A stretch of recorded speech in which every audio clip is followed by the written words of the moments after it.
ओम श्री गणेशाय नमः। जय श्री कृष्णा। आज मैं श्रीमद् भागवत महापुराण के तृतीय स्कंद के द्वितीय अध्याय के भावार्थों को पढ़ने जा रही हूँ, जिसमें उद्धव जी द्वारा भगवान की बाल लीलाओं का वर्णन है। श्री सुखदेव जी कहते हैं, जब विदुर जी ने परम भक्त उद्धव से इस प्रकार उनके प्रियतम श्री कृष्ण से संबंध रखने वाली बातें पूछी, तब उन्हें अपने स्वामी का स्मरण हो आया और वे हृदय भर आने के कारण कुछ भी उत्तर न दे सके। जब ये 5 वर्ष के थे, तब बालकों की तरह खेल में ही श्री कृष्ण की मूर्ति बनाकर उसकी सेवा पूजा में ऐसे तन्मय हो जाते थे कि कलेवे के लिए माता के बुलाने पर भी उसे छोड़कर नहीं जाना चाहते थे। अब तो दीर्घ काल से उन्हीं की सेवा में रहते रहते ये बूढ़े हो चले थे। अतः विदुर जी के पूछने से उन्हें अपने प्यारे प्रभु के चरण कमलों का स्मरण हो आया। उनका चित्त विरह से व्याकुल हो गया और वे कैसे उत्तर दे सकते थे। उद्धव जी श्री कृष्ण के चरणार बिंद मकरंद सुधा से सराबोर होकर 2 घड़ी तक कुछ भी नहीं बोल सके। तीव्र भक्ति योग से उसमें डूबकर वे आनंद मग्न हो गए। उनके सारे शरीर में रोमांच हो आया तथा मुड़ते हुए नेत्रों से प्रेम के आंसुओं की धारा बहने लगी। उद्धव जी को इस प्रकार प्रेम प्रवाह में डूबे हुए देखकर विदुर जी ने उन्हें कृतकृत्य माना।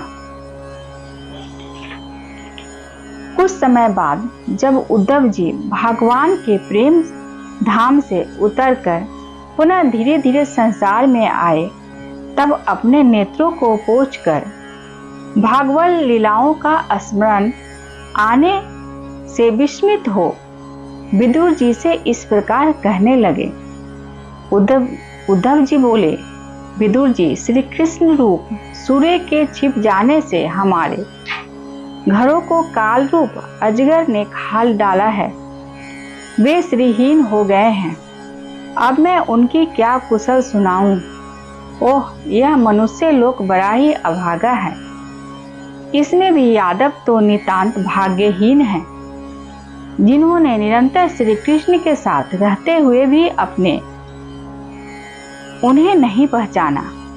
जिस तरह अमृतमय चंद्रमा के समुद्र में रहते समय मछलियां उन्हें नहीं पहचान सकती थी, यादव लोग मन के भाव को तारने वाले बड़े समझकर और भगवान के साथ एक ही स्थान में रहकर क्रीड़ा करने वाले थे, तो भी उन सब ने समस्त विश्व के आश्चर्य सर्वांतर्यामी श्री कृष्ण को एक श्रेष्ठ यादव ही समझा।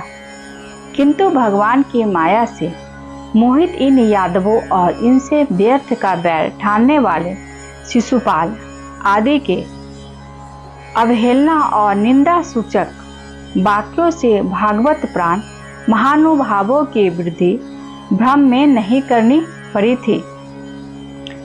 जिन्होंने कभी तप नहीं किया था, उन लोगों को भी इतने दिनों तक दर्शन देकर अब उनकी दर्शन लालसा को तृप्त किए बिना ही वे भगवान श्री कृष्ण अपने त्रिभुवन मोहन श्री विग्रह को छिपाकर अंतर्धान हो गए और इस प्रकार उन्होंने मानो उनके नेत्रों को ही छीन लिया था। भगवान ने अपनी योग्य माया का प्रभाव दिखाने के लिए मानव लीलाओं के योग्य जो दिव्य श्री विग्रह प्रकट किया था, वह इतना सुंदर था कि उसे देखकर सारा जगत तो मोहित हो ही जाता। वे स्वयं भी विस्मित हो जाते थे। सौभाग्य और सुंदरता की प्रकाष्ठा थी उस रूप में जिसमें आभूषण अंगों के गहने भी विभूषित हो जाते थे। धर्मराज युधिष्ठिर के राजसूयस यज्ञ में अब भगवान के उस न्यायाभिराम रूप पर लोगों की दृष्टि पड़ी थी। तब त्रिलोकी ने यही माना था कि मानव सृष्टि की रचना में विधाता की जितनी चतुराई है, सब इसी रूप में पूरी हो गई है। उनके प्रेमपूर्ण हास्य विनोद और लीलामय चितवन से सम्मानित होने पर ब्रज बालाओं की आंखें उन्हीं की ओर लग जाती थी और उनका चित्त भी ऐसा तल्लीन हो जाता था कि वे घर के काम धंधों को अधूरा ही छोड़कर जड़ पुतलियों की तरह खड़ी रह जाती थी।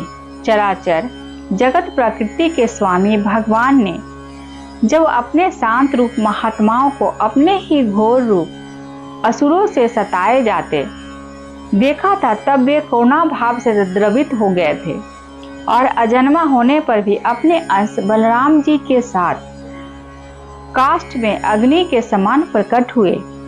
अजन्मा होकर भी वासुदेव जी की यहाँ जन्म लेने की लीला करना, सबको अभय देने वाले होने पर भी मानो कंस के भय से ब्रज में जाकर छिपा रहना और अनंतर प्रक्रमी होने पर भी काल यवन के समान मथुरापुरी को छोड़कर भाग जाना, भगवान की ये लीलाएं याद आकर मुझे बेचैन कर डालती है।